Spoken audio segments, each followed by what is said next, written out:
గజం కేవలం 15,500 రూపాయలతో 150 గజాల భూమి కేవలం 23 లక్షలు మాత్రమే. నమస్కారం వేదప్రియారెడ్డి గారు. నమస్తే వెంకట్. మేడం, లైఫ్లో మనం కొంతమంది ఇష్టపడుతూ ఉంటాం. ఎంత అంటే తనే ప్రపంచం, తను లేకపోతే ఇంకెవరు వద్దు, తను ఉంటే చాలు ఇంకెవరు వద్దు, అదే ఉంటుంది మైండ్లో. ఎంత ఇష్టపడతాం అంటే ఒక్కనొక టైంలో మన పేరెంట్స్ కంటే ఎక్కువ ఇష్టపడుతూ ఉంటాం. కానీ వాళ్ళు ఏం చేస్తారంటే మనల్ని అసలు కనీసం పట్టించుకోరు. మనం ఎంత ఇష్టపడ్డా సరే ఓకేలే అనే టైప్లో అక్కడ పెట్టేసి వెళ్ళిపోతూ ఉంటారు తప్ప వాళ్ళ మొహం కూడా చూడరు. సో ఆ రకంగా ఉంటుంది. అలాంటి వాళ్ళతో ఉండాలా, లేదంటే వాళ్ళని వదిలేసి వేరే ఇంకెవరన్నా చూసుకోవాలా? ఎందుకు అంటే ఇది నా ఒక్కడికే కాదు, అంటే నాకు క్వశ్చన్ వచ్చిందనే కాదు, చాలామంది ఫేస్ చేస్తున్నారు. ఈ వీడియో చూస్తున్న వాళ్ళలోనే వందలాది మందికి ఇది ఖచ్చితంగా బ్రెయిన్లో ఉంటుంది. ఎందుకంటే నేను ఇష్టపడుతున్నాను బట్ నన్ను మాత్రం పట్టించుకోవట్లేదు అనే బిహేవియర్ ఉంటుంది. దీన్ని ఏ విధంగా తీసుకోవచ్చు అంటారండి? వెంకట్, నాకు తెలిసి బాయ్స్ ఒక్కసారి ఒక అమ్మాయిని ఇష్టపడితే 9 out of 10 they really know how to get her attention. Venkat, it's a beautiful point to talk. Okay. ఎందుకు అంటే మన 100 years లైఫ్ స్పాన్లో మనం చాలామందిని ఇష్టపడతాం బై. అవును, మనల్ని చాలామంది ఇష్టపడతారు. అవును, కీప్స్ హ్యాపెనింగ్. కానీ కొందరు హార్ట్స్ ఉంటారు, వాళ్ళ పేరు చెప్తే శాంతంగా ఉంటుంది. రైట్? అవును. అసలు ఇంక దాని గురించి చెప్పే అవసరం లేదు. ఆ పేరు చెప్పగానే వైబ్రేషన్ వస్తుంది. ఆ మూవీలో చెప్పినట్టు మహేష్. రైట్? అవును. ఈ ఫీలింగ్ ఒకసారి ఒకరి మీద వచ్చింది అంటే ఆ తర్వాత మనం ఫ్రెండ్స్ ఉన్నాం అబ్బా నీకు ఫీలింగ్ లేదబ్బా అంటే కుదరదు. అవును. ఒకసారి ఫీల్ వచ్చిందంటే వచ్చింది. వన్స్ లర్న్డ్ ఇస్ లర్న్డ్ అంటుంది సైకాలజీ. ఇలా ఉన్నప్పుడు వాళ్ళు కూడా మనల్ని ఇష్టపడాలని లేదు. నెంబర్ 1, మనకు వాళ్ళ మీద ఎంత పిచ్చి ఉందో వాళ్ళకు మన మీద అంతే పిచ్చి ఉండాలని లేదు. నెంబర్ 2. ఓకే. నెంబర్ 3, ఇలా ఉన్నాం కాబట్టి అసలు కలవద్దు అని రూల్ లేదు.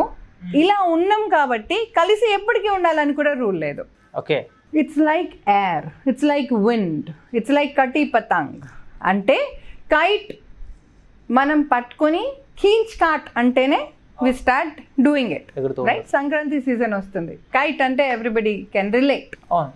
కానీ ఒకసారి కాటే అయిపోయింది అనుకోండి, ఆ కైట్ ఇప్పుడు ఎక్కడ పోతుంది మచ్చా అంటే దాని మూడు వచ్చినట్టు పోతుంది, గాలి ఎటు తిరిగితే అట్టు పోతుంది. మనసు అంతే, దానికి ఒక లెక్కపత్రం అనేది ఉండదు. అట్లని గల్లికి ఒకరిని ప్రేమించమని కాదు. What I mean to say is మీకు వాళ్ళకు నచ్చినట్టు వాళ్ళు మిమ్మల్ని ఇష్టపడాలని రూల్ లేదు అనే దానికి ఇంకొక ఎగ్జాంపుల్ చెప్తున్నా. ఓకే. నా ఈ క్వశ్చన్ మీద ఏంటి అంటే, బాస్ నాకు వాడంటే పిచ్చి, వాడు నన్ను వెనకాల తిరిగి చూస్తలేడు. అరే ఏందిరా ఆ పిల్ల, నేనేం తక్కువరా, అయినా నేను తిరిగి చూడదేంట్రా. This is the statement. All that you need is acceptance level. అంటే మిమ్మల్ని ప్రతి ఒక్కరూ ఇష్టపడాలి అని లేదు. మిమ్మల్ని ఇష్టపడే వాళ్ళు మీరంతా ఇష్టపడ్డారో అంతే ఇష్టపడ్డారని కూడా లేదు. సెకండ్ టైం థర్డ్ టైం చెప్తున్నా ఈ పాయింట్. ఎందుకు ఇన్నిసార్లు రిపీట్ చేస్తున్నా అంటే it has to come in to your brain. Inject చేయడానికి ట్రై చేస్తున్నా, రిపీట్ అందుకే చేస్తున్నా. 2 1s are 2, 2 2s are 4. ఒక్కటి పీక్నా కూడా ఇండియన్ హార్ట్కి అందరికి వస్తుంది. అర్ధరాత్రి 3ంటికి లేచి చెప్పేస్తా, అరే నిలబడరా 2 1s చెప్పరా అంటే 2 1s 2, 2 2s 4, 2 2s. అవును. Repetition will always help. అవును. అందుకనే I'm repeating again and again, వాళ్ళు మనల్ని ఇష్టపడట్లేదు. ఈ యాక్సెప్టెన్స్ లెవెల్ వచ్చాక you will understand what to do. అంటే అనే నన్ను ఇష్టపడడు లైఫ్ లాంగ్, ఇది తెలిసి కూడా పెళ్లి చేసుకోవాలంటే చేసుకో, కానీ పెళ్లి చేసుకున్న తర్వాత అప్పుడు ఇష్టపడతాడేమో అని ఆలోచించకు. మొదట్లోనే ఇష్టపడనోడు తర్వాత ఏమి ఇష్టపడతాడు, నీ తలకాయ ఇంకేం ఉండదు. లైఫ్ లాంగ్ ఏదైతే ఉందో అదే మెయింటైన్ చేసుకుంటూ వెళ్ళిపోతూనే ఉండాలి. ఇంక కిందికే పోతుంది. ఏ బుక్ అయినా మొదటిసారి చదువుతుంటే మురిపం ఉంటుంది అబ్బా, రెండోసారి మూడోసారి నాలుగోసారి అదే ఫస్ట్ ఫ్రెష్ ఫీలింగ్ ఉండదు నీకు. Any gift for that matter. Wife and husband కూడా అంతే, ఆ బాండ్ పెరగాలి అంతే, కానీ ఆ మోజు పెరగదు. ఈ యాక్సెప్టెన్స్ లెవెల్ మీకు ఉంది అనుకుంటే వాళ్ళని పెళ్లి చేసుకోండి. ఈ యాక్సెప్టెన్స్ లెవెల్ మీకు లేదు అనుకుంటే మీరు మూవ్ ఆన్ కావండి ఇప్పుడే. ఓకే. ఆ అబ్బాయి మిమ్మల్ని ఇష్టపడట్లేదు, ఇష్టపడుతున్నాడేమో ఫార్మల్గా, అది ఆయన style. Me style of love ఏంటి? చిన్న గుడ్ మార్నింగ్, చిన్న గుడ్ నైట్, చిన్న ఇది నీ స్టైల్. ఆయన స్టైల్ ఏంటి? నువ్వు సేఫ్గా ఇంటికి వెళ్ళావా లేదా, నువ్వు టైంకి అన్నం తిన్నావా లేదా, నీకు ఏదైనా దెబ్బ తగిలితే మెడిసిన్ తీసుకున్నావా లేదా. ఇది కూడా లవ్వే, కానీ అది ఆయన స్టైల్. ఈ అమ్మాయికి ఏమనిపిస్తుంది? ఆ అబ్బాయి తక్కువ ప్రేమిస్తున్నాడు నాకంటే. సో ఈ అపోహ ఉండే ఛాన్స్ ఉంది అంటున్నా యాజ్ అ సైకాలజిస్ట్. అదొకసారి మీరు చెక్ చేసుకోండి.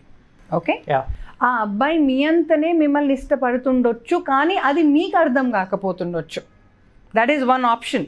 ఓకే, ఆ అమ్మాయికి మీరంటే ఇష్టమే కావచ్చు, కానీ పేరెంట్స్ యాక్సెప్టెన్స్ ఉన్న తర్వాత then she will show you how much she loves you.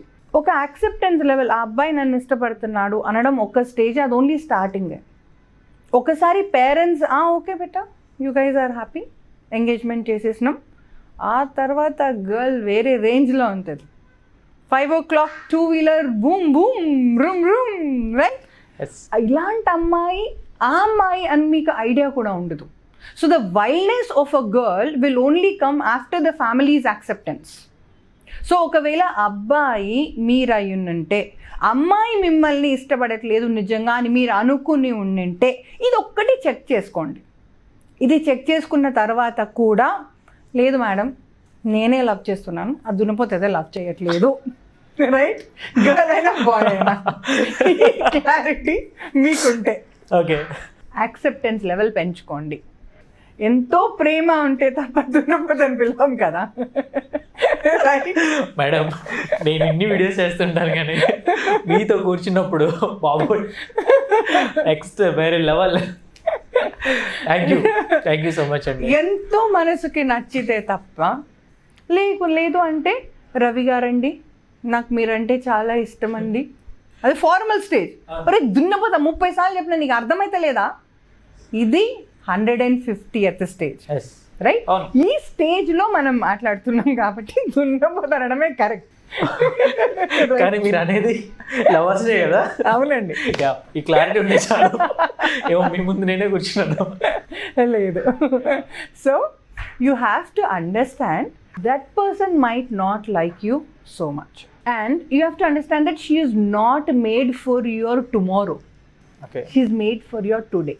అంటే ఇప్పుడు మీరు ఏమంటున్నారు, వాళ్ళు మనల్ని ఇష్టపడట్లేదు, మనల్ని అంత ప్రేమించట్లేదు, అయినా సరే వాళ్ళతో ఉండమంటారా? లేదు అని అంటే వాళ్ళని వదిలేసి వేరే ఏదైనా చూసుకోమంటారా? వదిలేసేకి ముందు ఈ పాయింట్స్ అన్నీ చెక్ చేసుకోండి. ఈ పాయింట్స్ నేను ఏవైతే చెప్పానో, అంటే తన లైఫ్ స్టైల్ వేరు కావచ్చు, తను చెప్పడానికి సిగ్గుపడుతుండొచ్చు, and so on so forth. ఇవన్నీ చెక్ చేసుకున్న తర్వాత కూడా లేదు మీరే ఎక్కువ ప్రేమిస్తున్నారు అండ్ తను 0 ప్రేమిస్తుంది అని మీకు క్లారిటీగా అనిపిస్తే, then you have to respect that she is here only for today. రేపటి కోసం she is not your bond. రేపటి కోసం ఇంకో అమ్మాయి వస్తుంది, రేపటి కోసం ఇంకో అబ్బాయి వస్తాడు, who will create better beautiful life for you. అది మీరు అర్థం చేసుకోవాల్సింది. కానీ ఈ మూమెంట్లో అది అర్థం కాదు, బాధ అవుతుంది. ఒక్కటి పీకినాక అబ్బా అనకపోతే రైట్, ఆ దెబ్బ తిన్నాకే మార్క్స్ వచ్చాయి మనకు, ఆ మార్క్స్ వచ్చాకే మనం ఇవాళ డాక్టర్ అయినాం. కానీ కొట్టినప్పుడు యార్ ऐसी మారినా మేరీ మమ్మీ పుచ్చు మత్. సో ఆ మూమెంట్లో మీరు ఇప్పుడు ఉన్నారు కాబట్టి you will feel bad. If you are not feeling bad, నీకు ఆ పిల్ల మీద ఫీలింగ్ లేదు. If you are feeling bad then it is good, అంటే ఇట్ కరెక్ట్గానే పోతుంది ఫ్లో అని. ఒక్క మూమెంట్ పాజ్ చేసి బ్రీద్ చేసి కడుక్కొని మొత్తం హిస్టరీ మంచి వండుకొని పొద్దున్న లేచి దేవుని దండం పెట్టుకొని ముందుకెళ్ళండి. You will find out more beautiful soul who is waiting for you. Thank you madam, thank you so much. నిజంగా లవ్లీ చెప్పారు, చాలా బాగా అనిపించింది. Thank you madam. చాలామంది వరకు మీ కౌన్సిలింగ్ కోసం అని చెప్పేసి అడుగుతున్నారు. కొంతమంది ఆఫ్లైన్ ఆన్లైన్ కౌన్సిలింగ్, ఇంకొంతమంది 1-on-1 మీద డిస్కస్ చేయాలని చెప్పేసి రకరకాల ప్రాబ్లమ్స్ ఫేస్ చేస్తూ ఉంటారు. కొంతమంది అయితే ఎవరికి బయటికి చెప్పుకోకుండా డిప్రెషన్లోకి వెళ్ళిపోయే వాళ్ళు, సూసైడ్ చేసుకునే వాళ్ళు కూడా ఎంతోమంది ఉన్నారు. ఇటువంటి వాళ్ళు మిమ్మల్ని అప్రోచ్ అయ్యి మీ సెషన్ తీసుకోవాలి, మీ కౌన్సిలింగ్ తీసుకోవాలంటే దాని ఛాన్సెస్ ఉన్నాయా? ఉంటే ఏ విధంగా ఉంటుంది, మిమ్మల్ని అప్రోచ్ అవ్వచ్చు అంటారండి? Venkat, counselling is very, very, very, very, very easy to take. కానీ కౌన్సిలింగ్ తీసుకోవాలి అనుకున్న వాళ్ళు నేను యాజ్ ఈజ్గా చెప్తాను అన్నది మీ మనసులోకి రావాలి. అప్పుడే నేను హెల్ప్ చేయగలను. మీరు చేసేది ఏం లేదు, స్క్రీన్లో ఏ నెంబర్ ఉందో దానికి ఫోన్ చేయండి అంతే. కానీ కలిసాక మ్యామ్ మొదటి నుంచి ఇలా జరిగింది, ఇప్పుడు ఇలా జరుగుతుంది, ఫ్యూచర్లో నాకు ఇలా కావాలనుకుంటున్నాను, 3 ముక్కలు కట్టే కొట్టే తెచ్చే, ఇంత క్లియర్గా మీరు చెప్పగలిగితే నేనే కాదండి సుమన్ టీవీలో ఉన్న ప్రతి ఒక్కరూ మీ పక్కనే నిలబడతారు. ఇది నా సవాల్. Thank you madam, thank you so much. So చూసారు కదండి వీడియో. ఈ వీడియో పైన మీ అభిప్రాయాన్ని కామెంట్ రూపంలో తెలియచేయండి. అండ్ మా వీడియో కనుక మీకు నచ్చినట్లయితే లైక్ చేయండి, షేర్ చేయండి, సబ్స్క్రైబ్ చేసుకోవడం మాత్రం మర్చిపోవద్దు. అండ్ కుదిరితే ఈ వీడియో మీకు బాగా నచ్చితే కింద కామెంట్ చేయండి. Thank you so much.